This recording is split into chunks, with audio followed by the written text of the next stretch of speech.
নমস্কার বন্ধুরা, আজকে পড়ছি লীলা মজুমদারের পাকদণ্ডী বইটির দ্বিতীয় পর্বের 24তম অংশ। বাড়িতে উঠোনে একটা দোতলার সমান উঁচু গন্ধরাজ গাছ ফুলে ফুলে আলো হয়ে থাকত। রাস্তা থেকে লোকে তার সুগন্ধ পেত। পাঁচিলের বাইরে একটা বকফুলের গাছ ছিল। বকফুল যে এত সুন্দর হয় আগে জানতাম না। তখন এসব চোখে পড়তো না, এখন মনে পড়ে। কলেজে পাড়া নদীর ধার যে কত সুন্দর, পরে যখন গেছি তখন লক্ষ্য করেছি। ওই গোপালবাবুর পরিবার ছাড়া কেষ্টনগরের সাধারণ লোকের সঙ্গে পরিচয় হয়নি। কবি দ্বিজেন্দ্রলালের পিতৃভূমি কুমুদনাথ চৌধুরী আর তার ভাই প্রমোদ চৌধুরী এখানকার গল্প করতেন।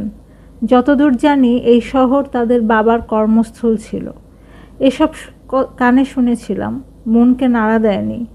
কেষ্টনগরের প্রতি মনে কোনো দুর্বলতা জন্মায়নি, তাই লিখবার জোর পাইনি। মনকে নাড়া দিয়েছিল এর অনেক বছর পরে, হয়তো 1960-এর হতে পারে। দেশ কবে স্বাধীন হয়েছে আমি কয়েক বছর হলো কলকাতার বেতার কেন্দ্রের সঙ্গে যুক্ত। কোনো এক সাংস্কৃতিক সম্মেলন উপলক্ষে একদিন দুপুরবেলায় মহিলা উৎসব অনুষ্ঠিত হলো। আমি প্রধান অতিথি হয়ে সেই উৎসবে যোগ দিয়েছিলাম। আমার ভাষণ শেষ হলে মঞ্চের পিছন দিকের কাঠের সিঁড়ি দিয়ে নেমে দেখি এক সারি 60-70 বছরের প্রৌঢ়া মাথায় কাপড় দিয়ে আমার জন্য অপেক্ষা করছেন। আমি বললাম, বলুন আমি কি করতে পারি। তাদের মধ্যে যার বয়স সবচেয়ে বেশি তিনি আমার দুই কাঁধে হাত রেখে বললেন, কিছু না মা, খালি তোমাকে একটু ছুঁয়ে দেখতে চাই। তোমার গায়ে একটু হাত দিলেই আমাদের মন ভরে যাবে। লেখায় আর বেতারে আমাদের মনের কথা তো বলেইছ। মনে হলো আমারও মন কানায় কানায় ভরে গেল। এই মানুষদের আগে জানতে পারিনি বলে লজ্জা হলো। কলকাতায় ফিরে দেখলাম চৌরঙ্গি পাড়াটা বদলে গেছে। রেড রোড অঞ্চল স্রেফ একটি সামরিক বিমান ঘাঁটি। চারদিকে মার্কিন সেপাইরা গিজগিজ করছে। আমাদের বাড়িতে ঢুকবার পথে মার্কিন সেপাই ডিউটি দিচ্ছে। আমাদের মধ্যে আর আমরা নেই। সত্যি কথা বলতে কি, দার্জিলিংয়ে গিয়েও বিশেষ কিছু লিখিনি। তবে মেলা বন্ধুবান্ধব পাওয়াতে সময়টা আনন্দে কেটেছিল। দিদি তখন মহারানী স্কুলের প্রধান শিক্ষিকা। এমএ পাশ করে এই অর্কিডলি বাড়িতে আমি এসে মাস তিনেক বাস করে এই স্কুলেই পড়াতাম। সেই বাড়ির একতলায় দিদির আরামের কোয়ার্টার।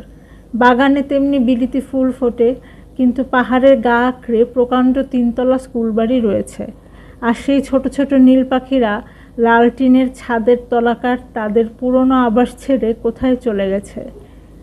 আমার মা বাবাও ওই সময় একটা ছোট বাড়ি ভাড়া করে দার্জিলিংয়ে ছিলেন। আমার ছোট বোনও এমএ বিটি পাশ করে মহারানী স্কুলে পড়াচ্ছিল। বরফের পাহাড় তেমনি সুন্দর।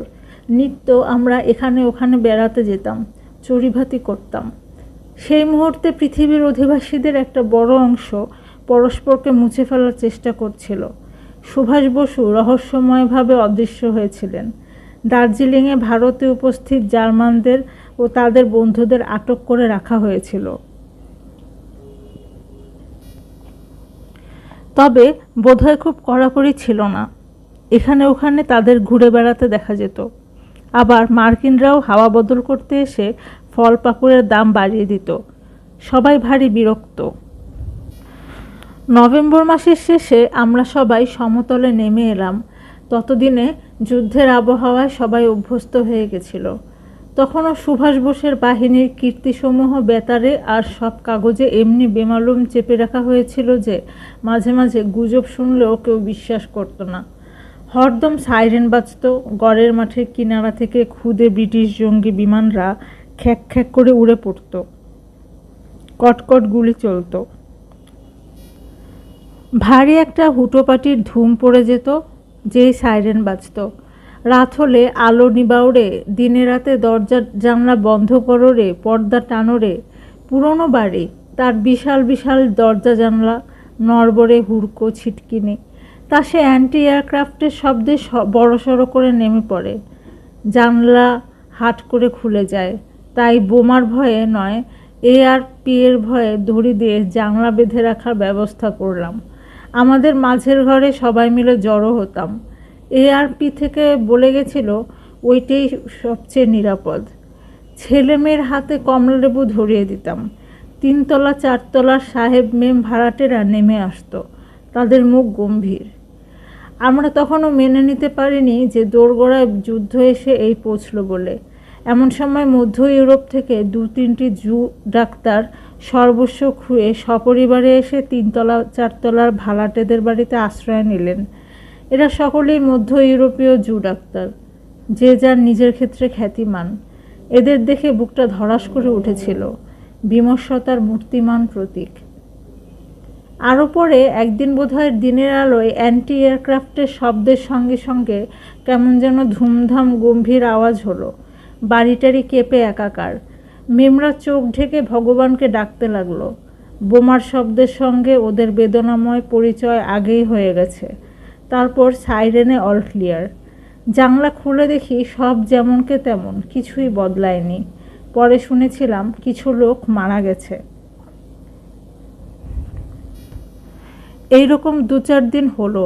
চাঁদনি রাতকে সবাই ডরাতো, বলাবলি করতো চাঁদের আলোয় আসবে জাপানি বোমারুরা। এখন দিনের আলোয় বোমা পড়ার ভয়ে ভয় দূর হয়ে গেল। মেমরা আমাকে বলতো, দেশে কত দুঃখ কষ্ট পাবার পর এখানে এসে মনে হয়েছিল ভগবান আছেন তাহলে। সর্বস্ব গেছে, কিন্তু প্রাণটা আছে। 2টো হাত আছে, আবার খেটে খাবো। এখানেও বোমা পড়ছে দেখে মাঝে মাঝে মনে হয়, তবে কি তিনি সত্যিই নেই? আবার অল ক্লিয়ারের পর জানলা দিয়ে তাকিয়ে নিচের দিকে দেখি তোমাদের ছাদে কুকুর নিয়ে তোমার ছেলে মেয়ে খেলা করছে। অমনি সব বিশ্বাস ফিরে আসে। আমরা নিজেরা হিংসাহিংসি করি আর ঘাড়ে দোষ চাপাই। ছি। তারপর 40 বছর কেটে গেছে। এখনও কোনো জঘন্য হিংসাত্মক ঘটনার কথা শুনলে ওই পুলিশ মহিলার কথা মনে পড়ে। যুদ্ধের শেষে তারা সকলে নিরাপদে ফিরে গেছিলেন, কেউ স্বদেশে, কেউ অতিথিপরায়ণ আমেরিকায়।